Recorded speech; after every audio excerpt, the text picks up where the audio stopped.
What is up? Happy Friday, y'all. It is time for Pac-12 Preview. Yes, I am Michael Caratanudo at Diablo00 on Twitter is where you can find me and chat, hang out, have a few thoughts. Again, Pac-12, non-Pac-12.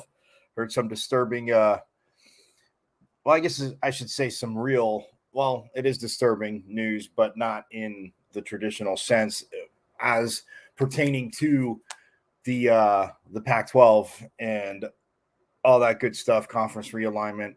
Yeah, as all of you know, my absolute favorite. That being said, yes, the College Baseball World Series is the championship is upon us, and yes, Stanford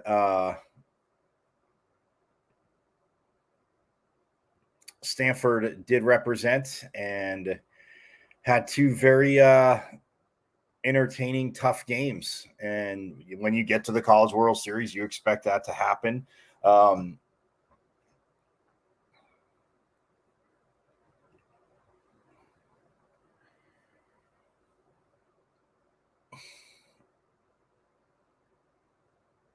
You expect that to happen, pardon me. And Stanford, we'll talk about. I mean, this is a team that up and down. I mean, the lineup, you look at, obviously, I've talked ad nauseum about the offense and pitching up and down that lineup and what they can do. And,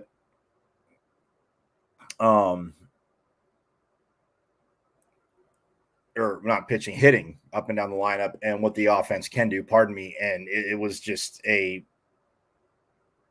pleasure. It was just insanity to watch all year, but it was a pleasure to watch because of how many different guys, like I said, going up and down the lineup could do it.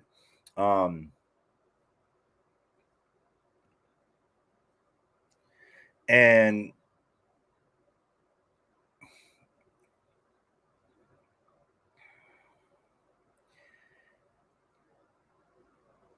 it was just Stanford again, the matchups, and they just I thought they had that second game. They had a nice lead, but Tennessee with their monster pitching as well,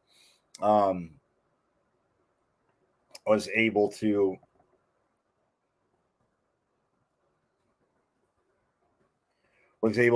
stay calm after they got the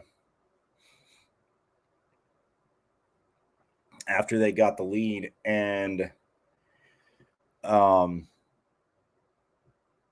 or after Stanford took the lead, and Tennessee able to come back and tie it up, and then get the win.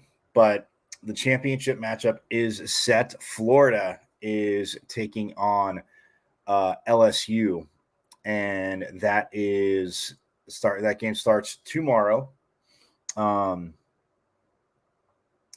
So number 2, Florida, number 5, LSU, and an all SEC championship matchup there. Maybe not the team.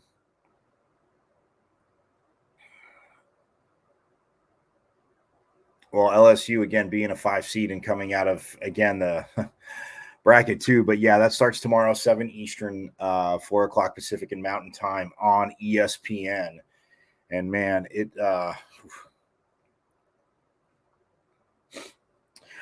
but, yeah, I mean, the bracket got started, and Oral Roberts took on TCU, the upstart Oral Roberts.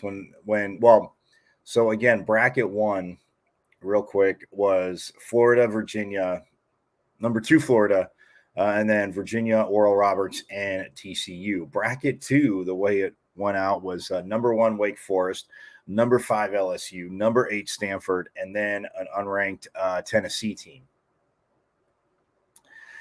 And you look at the bottom half of the bracket, you figure, okay, and again, Florida being the favorite in bracket 1, they were the number 2 seed. What they did all year, I talked about it earlier, they definitely earned it. But you look at, okay, Virginia, Oral Roberts, and TCU, and for Florida, they're thinking, wow, okay, we got a good shot to really get through this. Even though we saw what Oral Roberts did definite upstart in the Super Regional in Eugene, and TCU. They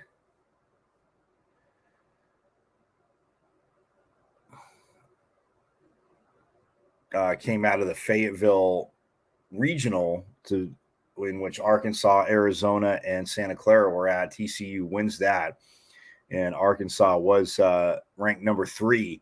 And I talked about that, and TCU wins that. They go to the Super Regional where they it was hosted by Indiana State, who was number 14, and they beat Indiana State 2-0. So that's how they ended up in Omaha. And then, like I said, for Oral Roberts, they won the Stillwater Regional, where Oklahoma State was the 11th seed, but Washington was also there, and Dallas Baptist, who had an amazing season, but Oral Roberts gets out of that and then goes to Eugene and drops the first game in an insane comeback by Oregon, who scored 8 runs in the 9th inning to in the bottom of the 9th to win the first game. And then Oral Roberts returns to favor the next night in Eugene, and not putting up 8, but scoring in the bottom of the 9th and getting the 1-run win. And then the third game they pulled away, like I said, after the 5th inning. That's how they got to the College World Series. So but Florida thinking, man, okay, we have some good teams here, but if we play our game, we can get there. Well, Florida ends up doing that. And then bracket 2, like I said, Wake Forest, the number 1 overall seed, had just an insane season. Pitching, batting, everything. They had it. And but then LSU, like I said, Stanford and Tennessee were there. And even a lot of the, protagonists talking about in bracket 2, like, wow, that's getting that ever important first victory in your first game going to be absolutely huge. So when we look at bracket 1 real quick, just to review it. So and bracket 2, but so Oral Roberts beat TCU 6-5, and then Florida beat Virginia by that same score, 6-5. So then in the winners bracket, Florida was taking on Oral Roberts. In the elimination bracket, TCU and Virginia. TCU holds on for the 4-3 victory over number 7. Oh yeah, Virginia is number 7 too. I'm sorry, I forgot to mention that. So you had 2 Florida, 7 Virginia in that first bracket, then Oral Roberts and TCU.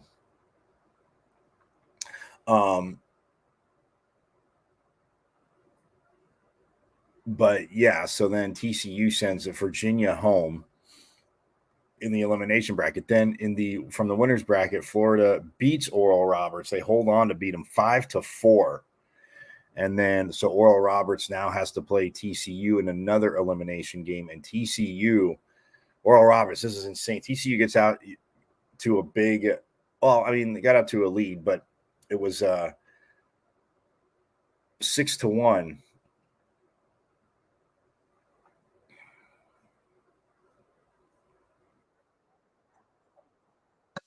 Sorry, 6-1. So it was 6-0 going to the bottom of the 5th, and then Oral Roberts put up 1, make it 6-1. And that would end up being the final, but Oral Roberts left the bases loaded in the bottom of the 9th. And they managed to load the bases with 2 outs.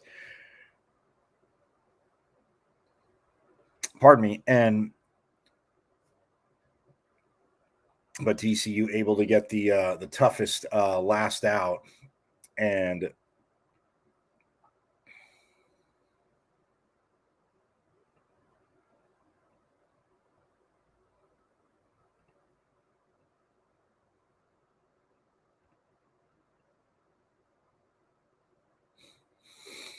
they're both sides, by the way. If you didn't see this game, some nice defensive gems, and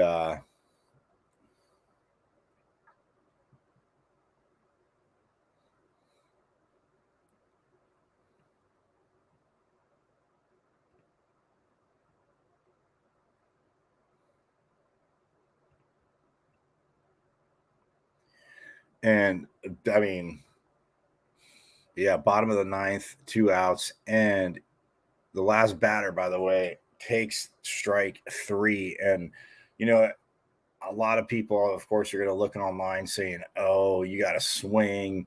And I'm a proponent of, yes, protect the plate. If it's that close, I mean, is borderline. And it was right there. But yeah, bases loaded, and you take strike 3 to end it. And that's just tough. But yeah, so Oral Roberts goes down 6-1 to TCU, which now in bracket 2, Florida was taking on TCU. And here's the thing: Florida had a win, or TCU had to win twice. Very close game though, and Florida ends up winning it 3-2, and a majority of the scoring in the first inning. Florida got 2 in the top of the first. TCU answers back with 1. And then we go scoreless in the second, third, fourth, fifth, sixth, seventh. In the eighth, TCU ties it up at 2. And then in the top of the ninth, Florida gets 1 run and is able to hold on to the victory. And they get 1 to go up 3-2, and then they're able to shut down TCU in the bottom of the ninth. Like I said, to hold on to the 3-2 victory. So they advance out of bracket 1. Now we head to bracket 2. Like I said, I mean, between Wake, Stanford, LSU, and Tennessee. Wake Forest beat Stanford in the first game. And man, for Stanford, I mean, they were going toe-to-toe with this pitching staff. And Stanford was up 1-0 after 1, and then it was tied at 1 after 2. Stanford got 1 in the top of the first. Wake Forest got 1 in the bottom of the second. Stanford got 1 in the top of the third to go up 2-1, and then there was no scoring in the fourth, fifth, sixth, seventh, in the fourth, fifth, sixth, or seventh innings for either team. And then in the bottom of the eighth, down 2-1, Wake gets 2 runs. And they go up 3-2. Stanford can't put up anything in the top of the ninth, so Wake gets the 3-2 victory over Stanford in game 1 to keep Wake in the winners bracket, sending Stanford down the elimination bracket. Then LSU and Tennessee would meet up, and LSU gets the 6-3 victory over Tennessee, sending Tennessee to the elimination bracket to take on Stanford.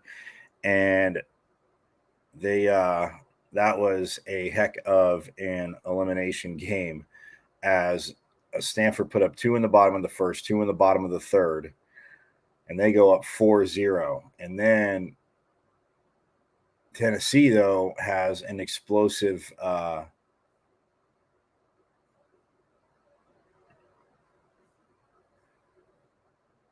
first inning, as Quinn Matthews, or fifth inning, pardon me, not first inning, fifth inning, Quinn Matthews, Stanford's absolute ace, on the mound. And then for Tennessee to start the game, their ace, Chase Dolander, who, again, like I said, gave up those 4 runs, but then they bring in Chase Burns. And man, I'll get to him in a second, but you talk about what he did. So in the top of the fifth, Tennessee ties it up at 4. And then nobody scored in the 6th. In the top of the 7th, Tennessee puts up 2 more and go up 6-4. And then neither team would score in the 8th or 9th. But Stanford not scoring from the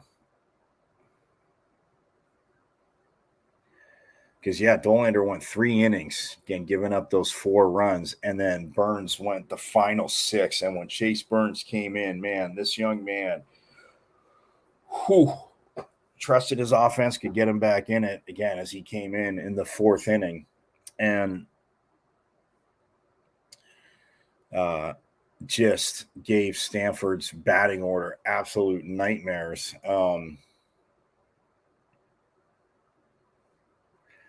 I mean, Stanford finished with 6 hits on the day, 4 runs on 6 hits, but then you got 6 runs on 13 hits for Tennessee, and a lot of that is due. I mean, you look at the strikeouts. I mean, Tommy Troy struck out once, Carter Graham twice, Braden Montgomery twice, Drew Bowser 3 times, and like I said, once Chase Burns came in again, he's been that kind of guy that's for Tennessee. And for those that didn't see, I didn't see a ton of Tennessee this year. I think I saw them during conference play taking on Mississippi State. I say it's Mississippi State, but either way, nonetheless.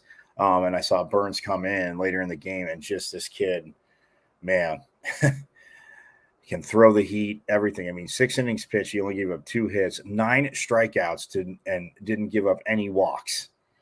And he, again, the offense got him back in it. He kept them in it when they were down 4-0, like I said, and they win 6-4. And man, for Tennessee, just an absolute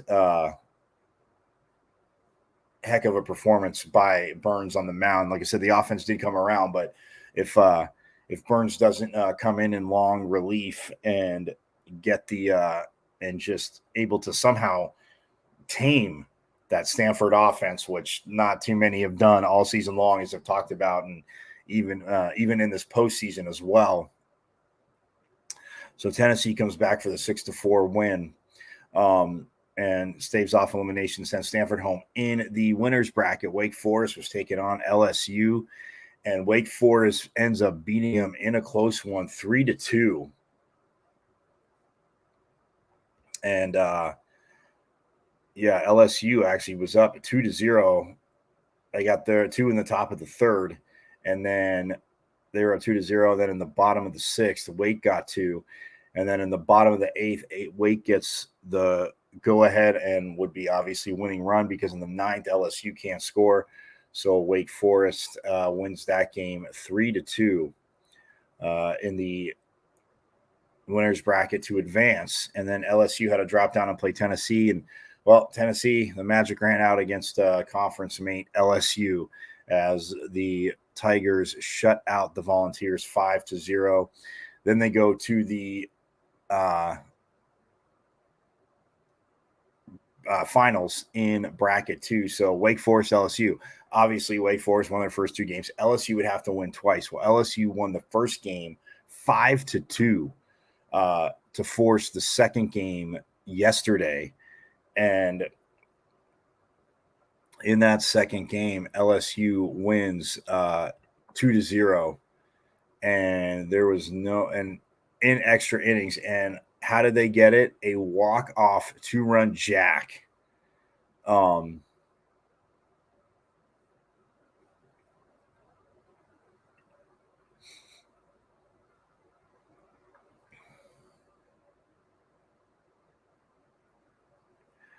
From Tommy White in the bottom of the 11th inning.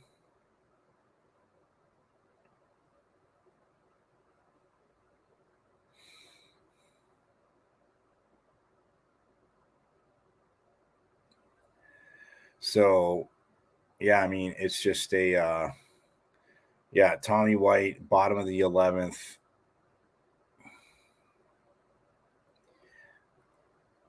After Dylan Cruz leads off with a single, Tommy White, a hanging breaking pitch. I mean, literally down the heart of the plate, and he takes it into his team's bullpen in left field. And Tommy White, I mean, the LSU fans, you could imagine going crazy. Wake Forest, and a little bit of, I guess, not even a little bit, a lot of shock. Not that LSU's not a good team, but Wake Forest came in. We knew the pitching they had. Yes, they knew they'd face tough teams, but they felt they had the advantage on the mound, which pretty much all season long they did, and not even just one guy. Yes, they have their ace of the staff, but the pitching and then batting up and down. But Tommy White just crushed that hanging breaking pitch and the one bad pitch.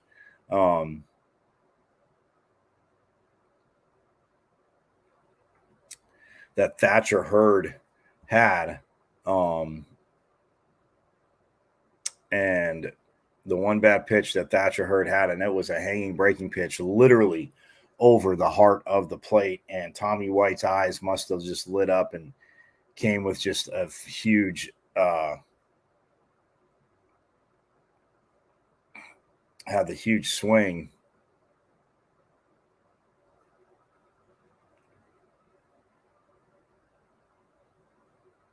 And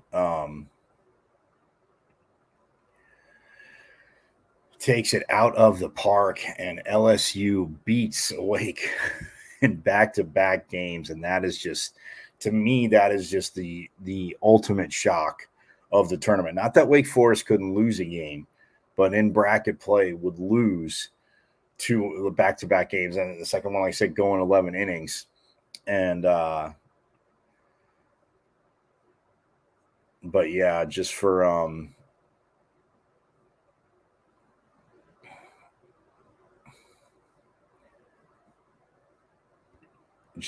Tommy White to just blast that shot, man. Hats off to that young man. And what he, again, you get a hanging pitch and pitcher makes one mistake and it comes in the bottom of the 11th. I mean, the one mistake literally made in the bottom of the 11th inning.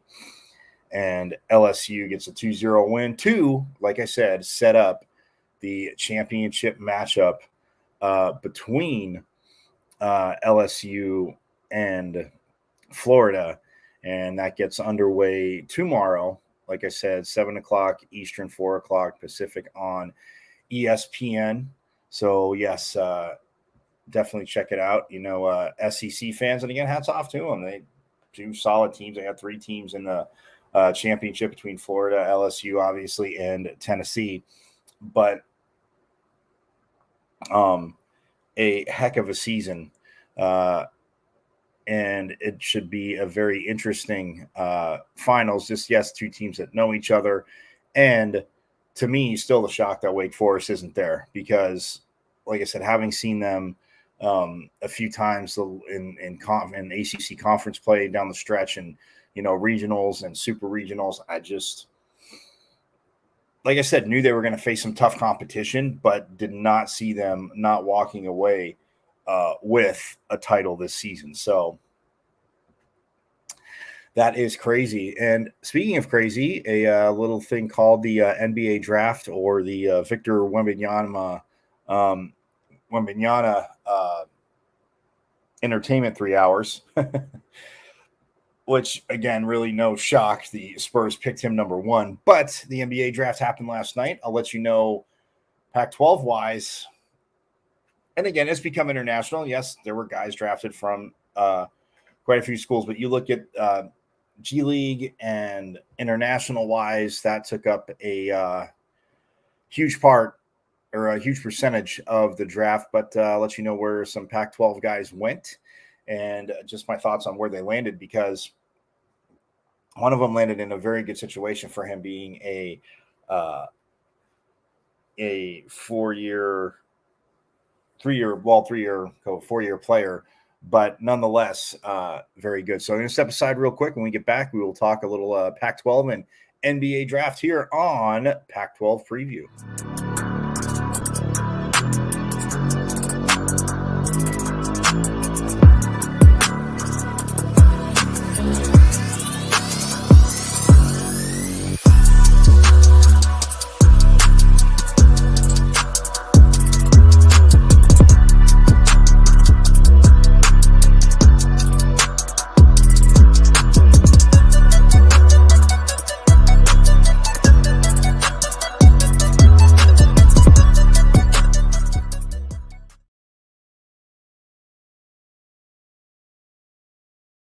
All right, welcome back to Pac-12 Preview. Yes, I am Michael Carrasino at Diablo00 on Twitter is where you can find me.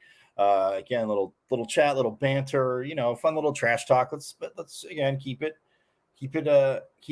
somewhat civil. You know, no need to get personal, but let's have fun with it. Your thoughts and questions, concerns, and I'm gonna wrap up the show and let you know what's gonna happen. But anyway, that being said, the NBA draft, like I said, did take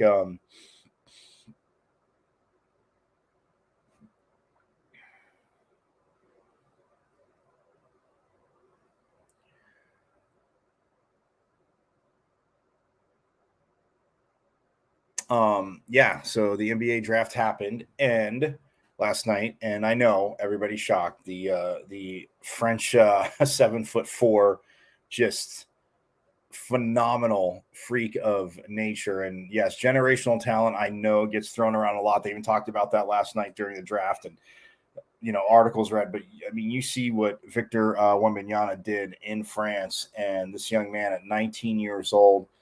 Coming off true, yeah. The beginning of the NBA, I think will be a little tough in some aspects, but a little easier in some aspects. I mean, but that being said, he does go number one to, of course, the San Antonio Spurs, and I mean at 7'4", 5. They're saying he's the second tallest player ever drafted number one. That the honor at number one goes to Yao Ming.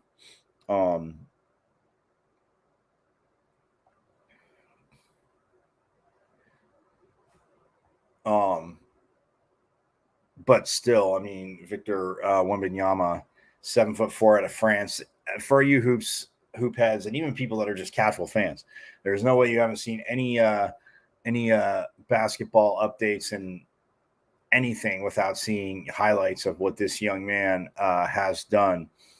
And Greg Popovich, of course, lands another one. I mean, David Robinson, the Spurs got number one back in the day, and then they took Tim Duncan, number one, when that fell into their lap, and now Victor Wembanyama falls into the lap of the Spurs. So again, with a young team and another young guy, so no, it is going to be very exciting to get to see him play in the NBA. I know you were able to see some of the games he played in France, but to see him for a full season, yes, already the odds-on favorite to win Rookie of the Year. I always think that's crazy, but again, you gotta get your bets in when you can. They got to keep building casinos. No, that being said, though, yes, heavy favorite to win, and really no surprise there. Brandon Miller, the young man from Alabama, the one and done who on the court you saw how he developed all year long, but just a very solid game. And the Hornets, Charlotte, and Michael Jordan's last draft again was at the workouts, but they take Brandon Miller from Alabama. No surprise there. I know yesterday they were saying Scoot Henderson could have been that pick for Charlotte. They brought both guys in for another workout.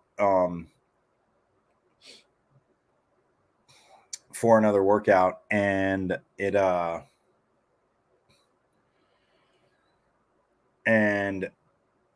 but they end up going with Brandon Miller as a number two pick. And yeah, the obviously the teams again doing their obviously diving in. It's like the NFL draft, talk about character issues. And Brandon Miller had the incident with a former teammate at Alabama where a young woman was shot and killed, and Miller was never charged with anything. And the incident with bringing the gun to his teammate, and it was man.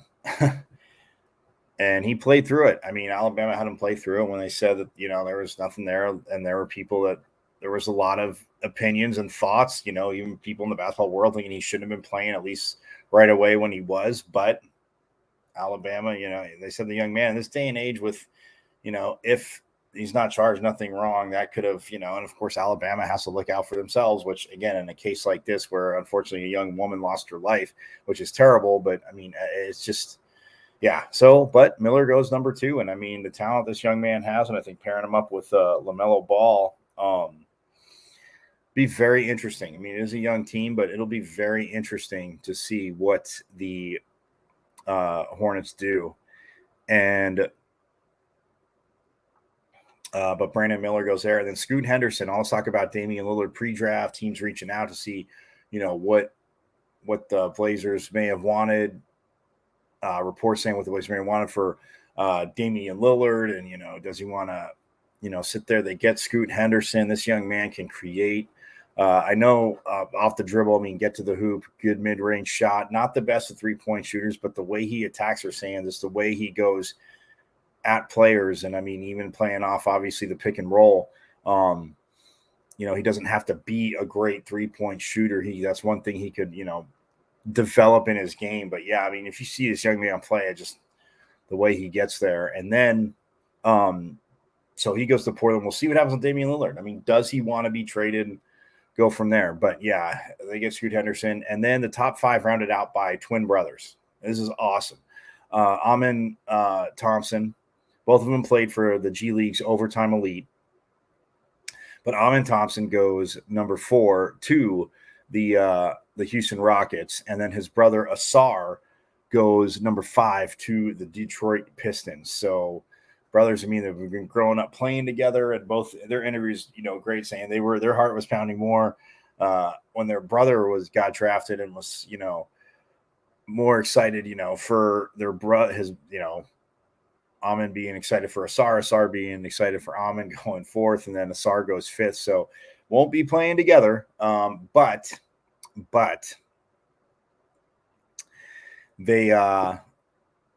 they get drafted 4 and 5, and 2 brothers going in the top 5 first time in the draft. So in draft history. So that is awesome.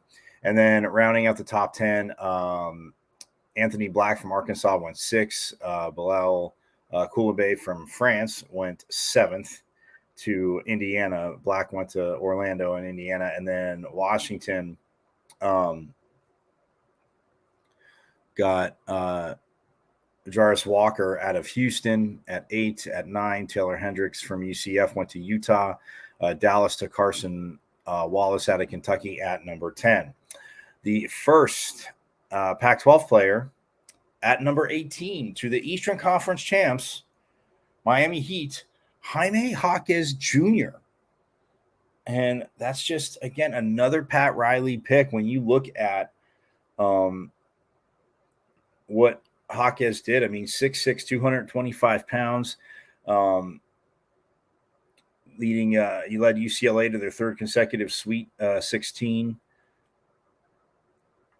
And a guy that, talked about, yes, you knew he could score. Seen him in the Pac-12. Obviously, I talked about UCLA quite a little bit during hoop season. But Jaquez, he could score. But, the rebounding, the following shots, getting a stop on defense when the team needed it.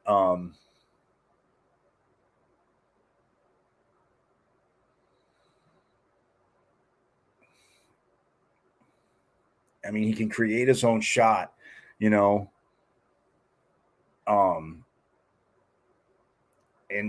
create his own shot a lot of times in the high post, that free throw line extended, and then even the mid or low post. And defensively, it's a guy who knows he's going to have to put in the work. And, when you're a 2-3-year player, you're not just this one and done. People look, but you come in, and I think of somebody like Mikal Bridges, when the Suns had him, and obviously with the trade for Kevin Durant, he ends up in Brooklyn. And, at this very second, not saying he's a superstar, but Mikal Bridges is a star. And what does he do? He plays defense, and he can score. And on the wing, wing defenders, obviously huge. And Jaquez at 6'6" can be that wing defender.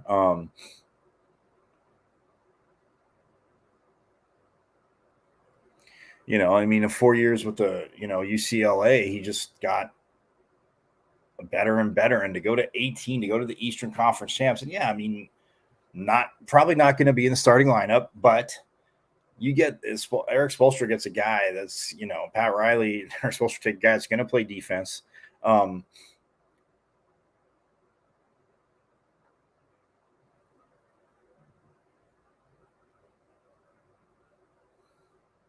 and just the feel for the game he has. I mean, people say, "Oh, you look, he doesn't do anything." I love how one of the analysis. I saw this last night, and I did crack up. It said along the lines of he doesn't do anything that's particularly aesthetically pleasing or looks certain to seamlessly translate to what his role will be in the NBA. But it's difficult not to appreciate the tremendous feel for the game, competitiveness, and versatility Hawkes offers. So it's not particularly aesthetically pleasing, but he does offer competitiveness and versatility. I mean, are you kidding me? Like, that part I love. And yeah, I'm not saying, a senior, he's going to come in, win, rookie of the year and be in the starting lineup, but it's a guy that can come off the bench that you need him to start, locking somebody up defensively. Okay, you need him to get some rebounds.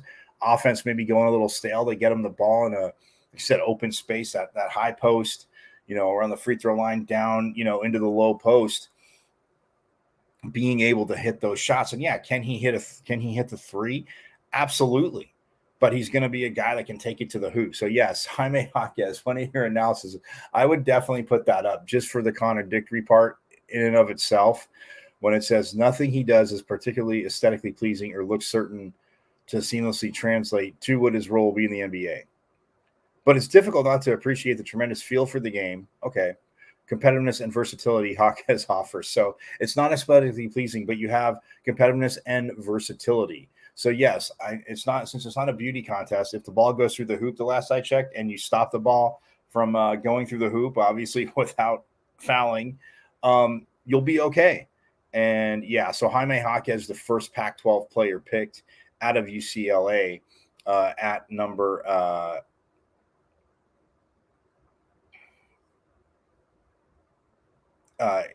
18. And then our next Pac-12 player picked,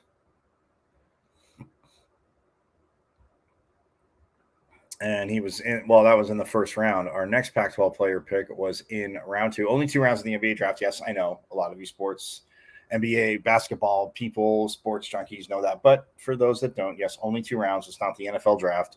And there's not as much time between the end of the, season, the finals, and the draft, which I love that part of it, but that's just me.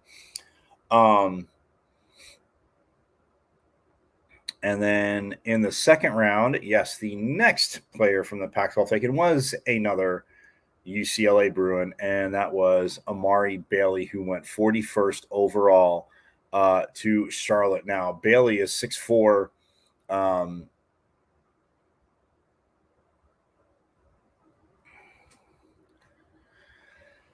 a 6'4" guard, wing. You look at him.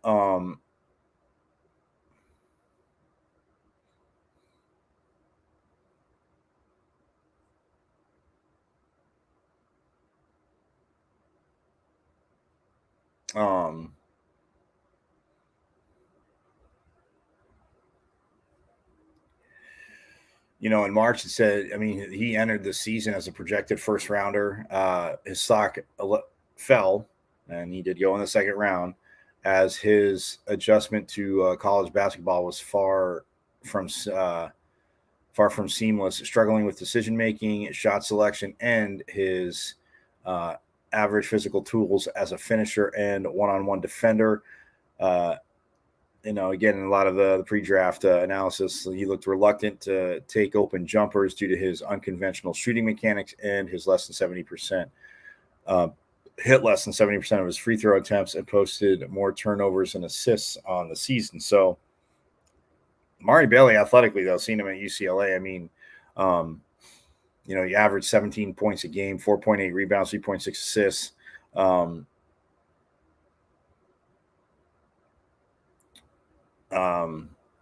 In a 5-game stretch. So yeah, I mean, you saw improvement from Amari Bailey. The Hornets, again, who did have 5 picks. That was the last of 5 picks for Bailey. But Bailey was the last, of the Hornets' 5 picks. Like I said, they get Brandon Miller, so they took him number 2.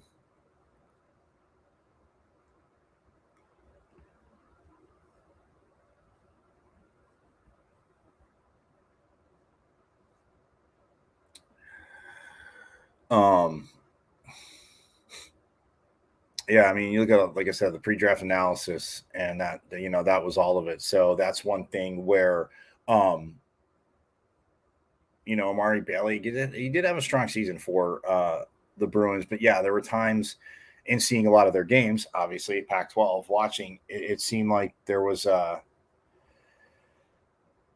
shots he could have put up. And believe me, I'm all for guys driving to the hoop. You know me, this whole drive and kick to the 3-point line, what the game's become. Yeah, I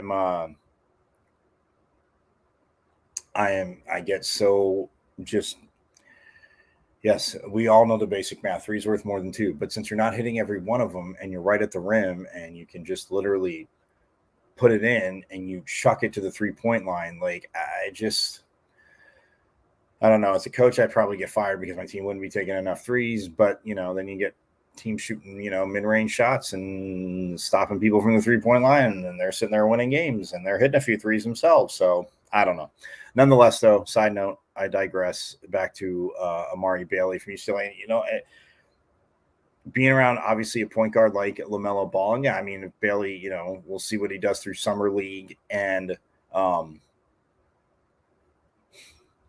again, I mean, he could end up, in the G League, the Hornets G League affiliate. But that being said, it's I just think that on the wing and like his athleticism and especially what I saw down the stretch from him, he a little questions about a jump shot.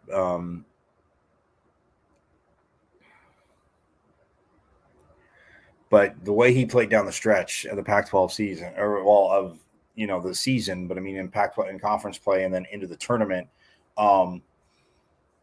you can see from this young man that there's, I mean, around a ball handler like LaMelo Ball, and obviously, was it Brandon Miller?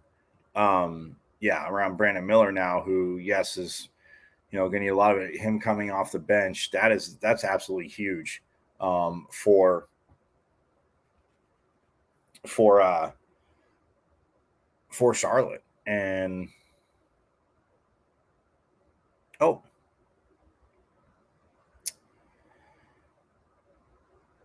so yeah, but just 2 picks before that, I apologize. Washington State. I knew there was okay. Yeah, I was gonna say. So Charlotte also took. They hit up the Pac-12, and they got the 7-footer, Mohammed Gueye out of Washington State, 7 foot, 203 pounds. And you look at a lot of pre-draft analysis.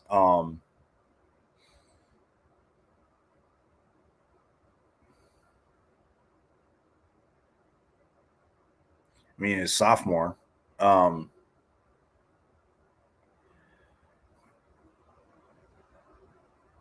mean, he's a 7-footer with a 7'4" wingspan, and just very explosive. I mean, while seeing him play this year in conference play, again, you get a rim protector, and I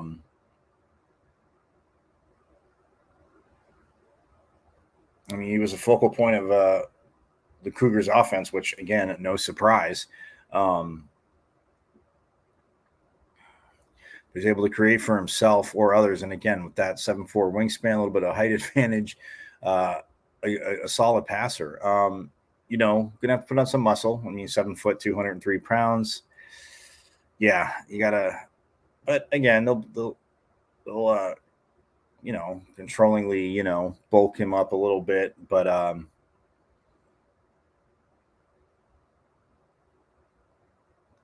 and obviously it's 7 foot. He's not the perimeter shooter that Wembanyama is, but you look at, I mean, post draft analysis, obviously Charlotte's fourth selection.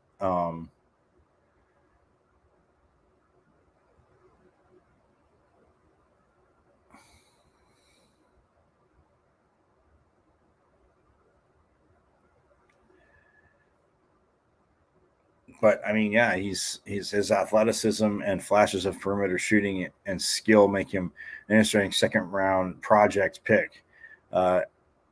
He measured in over 6'10" barefoot at the combine and came off a productive season at Washington State. He did. I mean, he had a very productive season at Washington State if you saw him. So,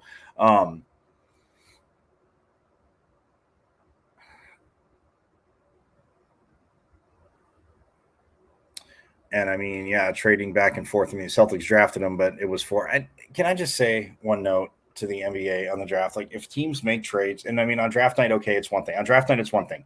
But if teams make trades before the draft, like the Suns took a pick, and it was for Washington, the trade was done before the draft. So why not just put it the Washington Wizards pick? This player comes up there, gets a Suns cap, picture taken, and he's going right to Washington. Like I don't. The NBA has done that for years, and you would think I would find out why. To me, it's almost pointless to find out why. But I think I'm finally gonna do that. That'll be a homework assignment as I reach out to some NBA folk, because if it's done before the draft, I just don't understand why it'd be the Washington Wizards pick. You could even say in this trade from, the Wizards are now picking in a trade, this pick from the Suns in a trade, whatever you want to say. But I just think it's absolutely ridiculous. But that's just me. So anyway, side note there, tangent. But yeah. We'll see what Muhammad does. And then another Pac-12 again. So they go with Muhammad Gaye and Amari Bailey to the Hornets, and then the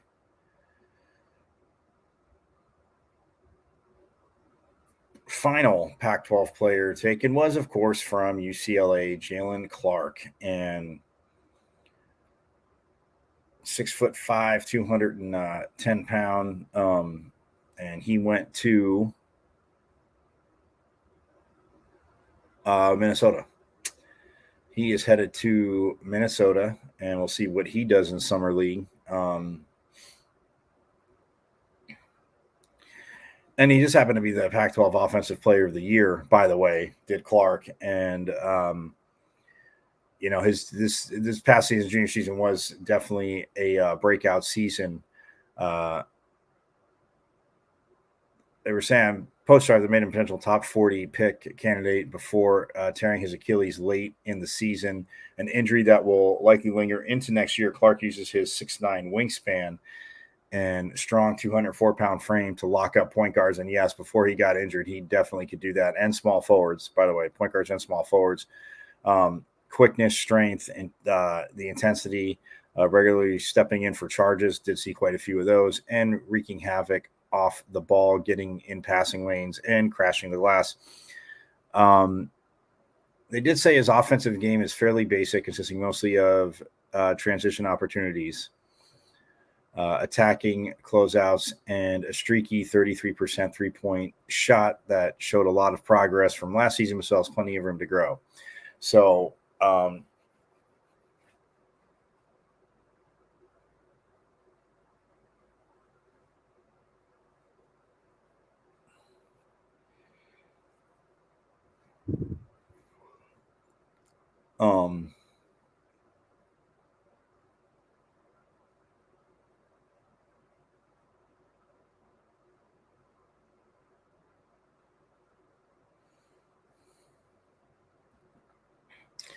but yeah, we'll see what the Achilles does. But Jalen Clark, I mean, athletically, what this young man was doing, again, at UCLA, saw quite a bit of him. So, again, this is a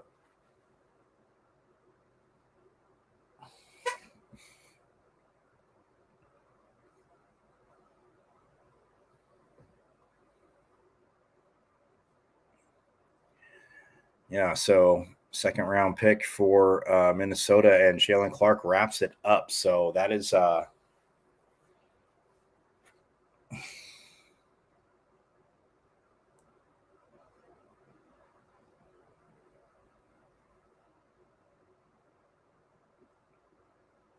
so yes, 4 Pac-12 players taken, 3 from UCLA, 1 from Washington State.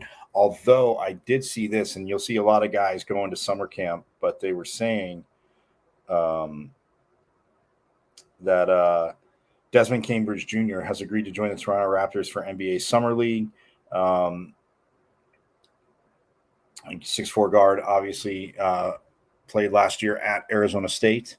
Averaged 15.7 points, 4.3 rebounds, 1.8 assists, 1.3 steals, and a block for his NCAA career at Brown, Nevada, and ASU for Desmond Cambridge Jr. So, yeah, he's going to be in the Raptors Summer League. And, again, there'll be other guys. Again, at least get the invite to Summer League, see what you can do.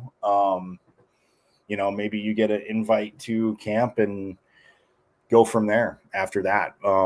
But, yeah, so Summer League coming up in a few weeks.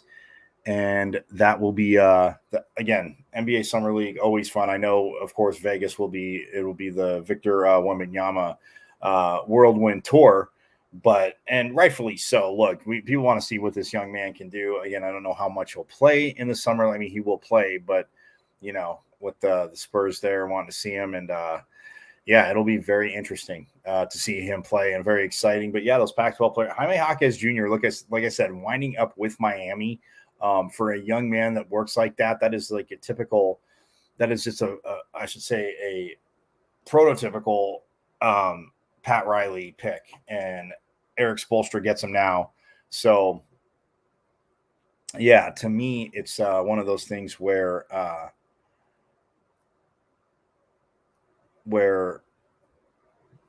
if you're Jaime Jaquez Jr., I mean, you got to put in the work, but you're excited. I mean, you have a guy like Bam Adebayo there, obviously Jimmy Butler there, Tyler Hero, and again, we'll see what they do in free agency, and some guys, will move around. But for Jaime Jaquez Jr. to start out right there in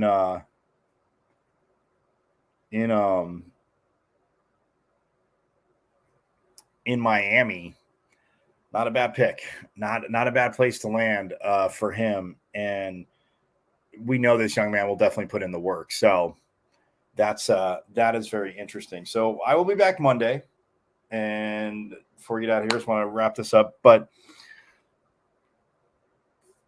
depending on schedules and interviews, Monday will be, we're going to take a little bit of a summer break because, again, with football transfer portal stuff, basketball transfer portal stuff, all sports transfer portal stuff, pretty much all there's talk about. Got to get rosters get set and all that good stuff. And again, I thought of one of my friends said this, and I'm sure not the first to think it, but we were kidding around about movies about Mortal Kombat, right? And he said, "Oh man," he goes, we need to make like a kind of a spoof, but call it Portal Combat." I'm like, that's not really much of a thing, but it was kind of funny because inevitably that's what the portal. And I mean, as we obviously exit out of like the COVID and the extra years and players, do I think the transfer portal is always going to be full to an extent? Yes. Do I think the pandemic and not be able to take, anything other than a virtual visit to a campus, and yeah, you get to know coaches and you're talking to them, obviously, on the phone, and whether it be FaceTime or straight on the phone, but then having to take virtual visits, that is, no matter the campus, no matter anywhere, very tough. And I think the transfer portal is a little bit more full after, players maybe, again, nothing against their coaches, but now they got to go check out campuses and comparing it to where they are. And so do I think it might level out a little bit after next year? Possibly. I mean, it's still going to be big numbers. I just don't think it'll be as many as, again, once players can go to campuses. But if a coach gets fired, if a coach leaves, takes another job, all that stuff, yes, the transfer portal is always there for that. So that being said, but yes, I'll be back Monday, hopefully with some interviews from track. I'm working on that. But yeah, Monday will be the last show until August and like mid-August, and we'll get rolling again. But yes, I'll have updates on Twitter, and yes, you can still talk to me at Diablo00 on Twitter. But I'm going to enjoy the scorching and miserable heat here in Arizona and go from there. No, yes, we don't have to deal with miserable snow. I know a lot of you are going to say that. So, anywho, But yes, I'll be back Monday, same bat time, same bat channel. So yes, enjoy your weekend. Check out some College World Series between, again, Florida and LSU. Yes, I know for a lot of us it's an all SEC matchup, but two very good teams got there in, again, very tough, challenging ways. And they have a championship series starting tomorrow, 7 Eastern, 4 Pacific and Mountain Time on ESPN. So I'm going to get out of here. Again, everybody have a great, safe weekend. And I will talk to you Monday here on Pac-12 Preview. And yes, you guys know, as always, forks up.